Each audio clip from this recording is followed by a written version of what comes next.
여러분 안녕하십니까? 낮에 제가 여러분께 인사를 좀 소홀하게 드린 것 같습니다. 다시 인사드리겠습니다. 새해 복 많이 받으시고 만사형통하시기 바랍니다. 그리고 좋은 글 많이 쓰시도록 기원합니다. 사실 이런 방송은 제게 어울리지 않을지 모릅니다.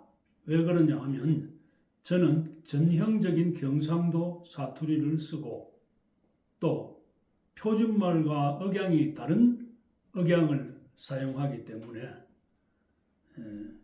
좀 거부감이 생길 수도 모르겠습니다. 그러나 저는 무기가 있죠.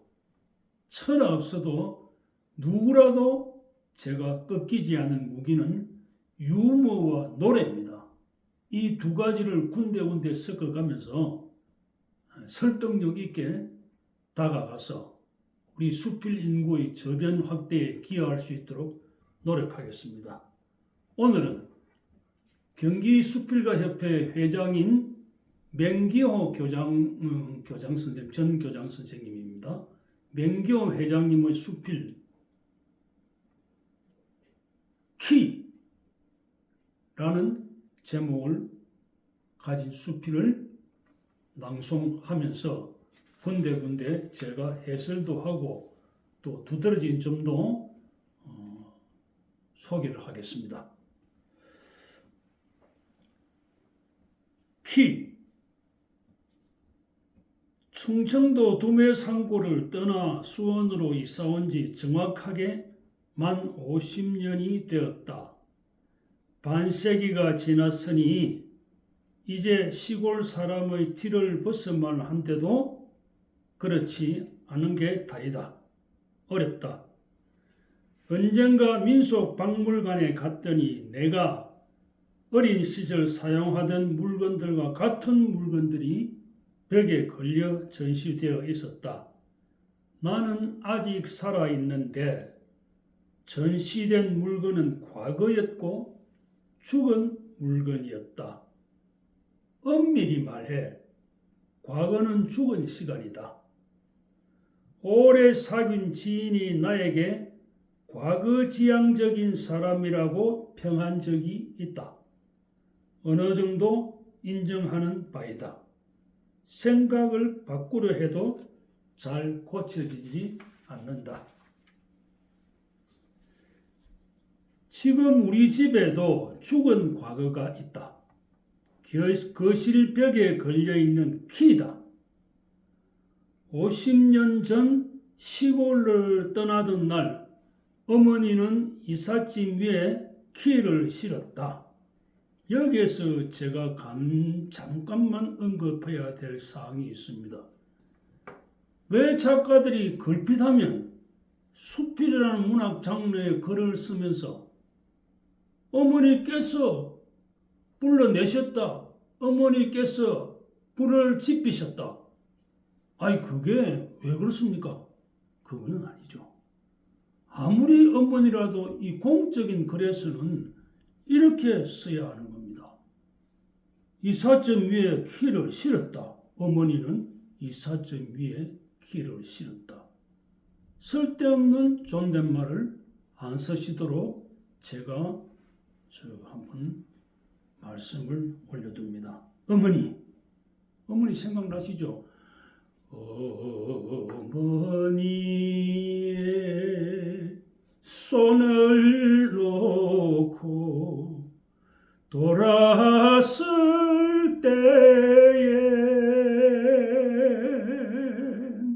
부엉새도 울었다오 나도 울었소. 예, 음바 생각납니다. 다시 계속합니다. 이삿짐 위에 키를 실었다.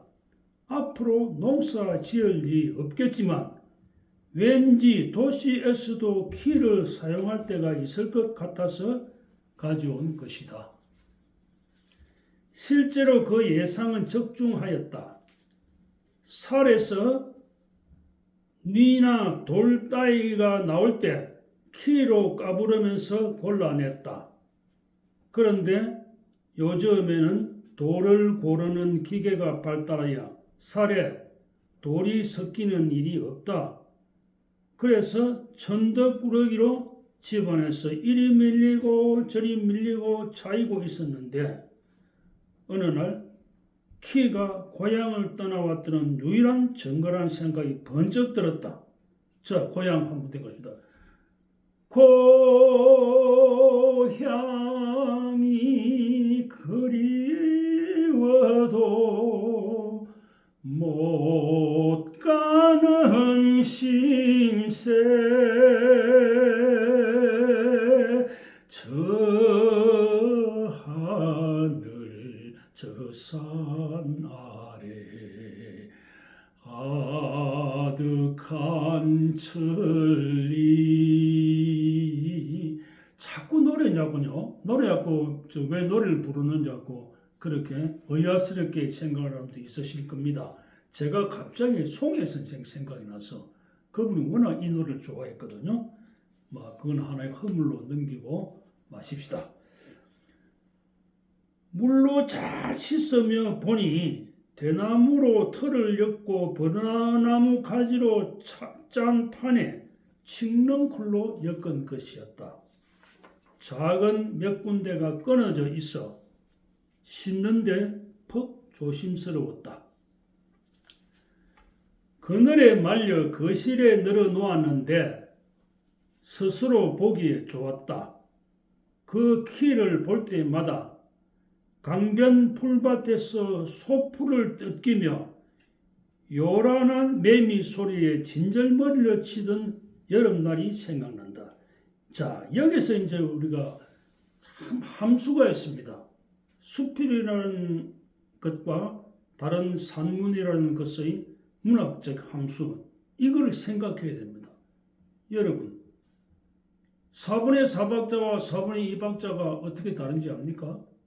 물론 4분의 2박자, 4박자고 4분의 2박자, 2박자다. 아까 잠시 말씀을 드렸으나 산골짜기 다람쥐 아기 다람쥐 이렇게 노래를 부른다 그럽시다. 그러면 그거는 4분의 4박자지요. 강약, 중강약, 강약, 중강약. 제가 다시 볼게요. 산골짜기 다람쥐 아기 다람쥐 도토리 정신 가지고 이러면 4분의 2박자가 됐어요. 강약이 됩니다. 문학도 음악과 같습니다. 문장 하나를 예로 들었을 때 오음표 4박자 있는 문장이 있는가 하면 4분음표, 8분음표 이런 문장 길이가 고리해 보면 만들어낼 수 머릿속에서 창출이 됩니다. 4박자를 내는 문장과 3박자를 내는 문장과 2박자를 내는 문장과 1박자를 내는 문장 혹은 또 2분의 1박자를 내는 문장. 그래서 우리가 음악과 문학을 생각할 때 문학에 리듬이 있다. 매미소리처럼. 그게 무슨 말이냐 하는 것 같으면 문장이 긴 문장과 짧은 문장이 서로 섞였을 때 그게 리듬감이 있는 겁니다. 그리고 또 그래야만 음악도 음악이지만 문학도 이루어지는 것입니다. 천편일률적으로 20자 문학장을 계속 써나간다 하면 그게 무슨 재미가 있겠습니까?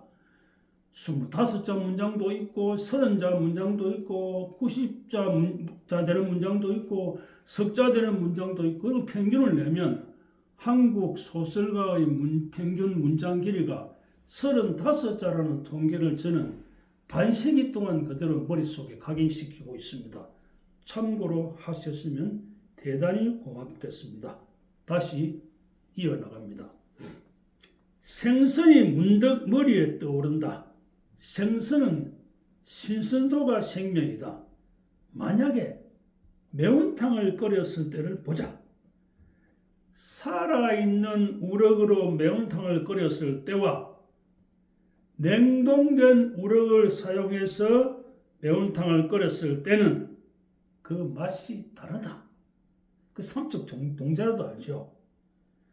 마찬가지로 금방 수수한 밀로 만든 국수와 태평양을 건너 미국에서 6개월 걸려 도착한 밀가루로 만든 국수는 그 맛이 다르다. 다르죠? 천지 차이다. 나는 그 맛을 잘 안다. 자, 어린 시절 우리 집에는 밀농사를 지었고 밀을 추수하면 그날로 국수를 빼왔다. 금방 추수한 밀로 만든 국수는 정말 맛이 좋다. 색깔을 누른빛을 띠며 구수한 냄새를 풍기는 면발은 요즘 국수보다 훨씬 쫄깃쫄깃하다. 한번 상상해 보십시다. 쫄깃쫄깃하잖아요. 지금 요즘 버섯간 국수하고 같습니까? 어머니가 국수를 삶아서 찬물에서 건지면 나와 두 동생은 다투어 맛있게 먹었다. 자, 요즘 다시 우리 밀을 심는 사람이 생겨나고 내가 우리 밀 국수를 사보기도 했지만 옛날 그 맛이 아니다. 이미 유통 과정에서 신선도가 많이 떨어진 탓이다. 다시 한번 강조하지만 그 옛날 먹던 국수는 살아있는 생선을 요리한 것처럼 금방 추수한 밀로 만든 국수였다. 이 나이에도 그 국수가 그립고 먹고 싶다. 조금 전에 그 문장이 약간 좀 길다는 느낌이 듭니다만은 이 정도 문장은 만연체가 아닙니다. 이 정도 문장도 있고 더 짧은 문장도 있어서 서로 섞어야만 리듬감이 생긴다는 말씀은 제 말씀이 아니고 우리 한국의 수필을 이끌어온 대학자들이며 금옥들이 한 말입니다. 그 점을 꼭 명심해 주시기 바랍니다. 지난해 가을 도심 한복판에 있는 우리 집 마당에 우리 밀을 심었다. 우리 밀이 아니고 우리 그 고유의 밀 종류와 종자를 심었다 뜻입니다. 그리 넓은 면적은 아니지만 푸른 싹을 상큼하게 올리더니 추운 겨울의 서리발도 이기고 기운차게 올라왔다. 밀식되어 새파랗게 올라오는 밀을 아침마다 만나면서 국군의 날 힘찬 발걸음을 내딛는 용사들의 기벽을 보는 듯 했다. 이런 비유가 여러분 얼마나 좋습니까? 밀과 국군 용사들과 그 기백, 그걸 같은 이퀄로 했다는 게 대단히 그 참신한 작상 아니겠습니까? 5월 말 밀대가 노릇하게 노래할 때 고향의 밀밭 하늘 높이 정지 비행을 하며 노래하던 종달새가 생각난다. 여기 참 재밌는 표현이죠. 이런 표현이 있어야 합니다. 정지 비행 얼마나 좋습니까? 고추잠자리가 하늘을 딱 떠서 정지 비행하는 모습도 흔히 볼 수 있죠. 밀밭에 눕고 싶다. 드디어 6월 말 추수를 하게 되었다. 자, 이제 여러분은 명교 작가의 집 마당에 이제 들어가는 겁니다. 밀은 벼와 달리 이 삭을 털면 콩처럼 알곡이 그냥 쏟아져 나온다. 50년 전 까까머리 중학생 시절 마당에서 추수를 하면 산비둘기가 내려와 밀알을 쪼아 먹었다. 그건 추억이죠. 알곡을 한 군데 모으고 다시 할 일 없이 걸려있던 키를 내왔다. 드디어 키를 사용할 순간이 다가온 것이다. 까부르면서 껍데기와 모래를 골라내었다. 그때 옆에서 보고 있던 아내가 웬 새가 왔다고 말을 했다. 돌아보니 세상에 산비둘기 2마리가 내 집 마당에 들어와 밀을 쪼고 있는 거다. 130만 인구가 사는 도심 한복판에 산비둘기라니. 건립 50년인 집에 처음으로 진격이 찾아온 거다. 참새, 박새는 자주 오지만 산비둘기는 처음이다. 반가워 숨이 막히는 듯하다. 여러분, 여기에서 작가의 저력이, 역량이 또 보입니다. 이제 아까 나왔던 맨 처음에 들고 나왔던 서두로 삼았던 키 있지 않습니까? 그 키가 이제 마지막에 등장해서 이제 매듭을 짓는 겁니다. 나는 얼른 집 안으로 들어가 살을 한 줌 쥐고 나와 마당에 흩뿌려 주었다. 그런데 산비둘기는 살은 쳐다보지도 않는다. 아까운 밀만 쪼아먹는 것이다. 산비둘기도 그 맛을 아는 걸까? 50년 전 내 고향의 산비둘기가 환생하였나? 산비둘기도 키로 날곡을 까부르는 소리를 들었나 보다. 요 이상이 이 작품은 전부입니다. 제가 보기에 이 작품은 15장을 넘지 않는 것 같습니다. 여러분, 수필을 기다랗게 20장, 30장 쓸 수도 있습니다. 그러나 수필은 정말 우리가 정확하게 알아야 될 상식 중에 하나가 15장 이상 넘어가 버리면 그거는 수필로서 어떤 존재 가치가 좀 희박해지는 것 아닐까요? 그래서 보통 그 잡지사 같은 데서 수필 공모를 할 때 15장 안팎이라 이렇게 이야기하는데 제가 보기에는 12장이 가장 정량인 것 같습니다. 12장 이상은 쓰지 않는 게 수필가로서의 어떤 자세가 아니었나 싶습니다. 자, 다시 한번 정리한 의미에서 몇 가지 사항 말씀을 드리겠습니다. 한국 소설가들의 평균 문장 길이가, 그러니까 띄어쓰기를 포함해서 35자 안팎이다. 그거를 기준으로 해서 줄이고 늘리고 해서 문장 길이가 이제 짧고 길어지면 그게 바로 문장의 리듬이다. 이런 이야기는 기억해야 되겠습니다. 음악과 비유를 해야 되겠다 하는 그런 점을 강조해 드립니다. 그리고 우리가 흔히 수필과 에세이를 이야기하는데 수필과 에세이는 다르다고 생각해야 되지 않을까요?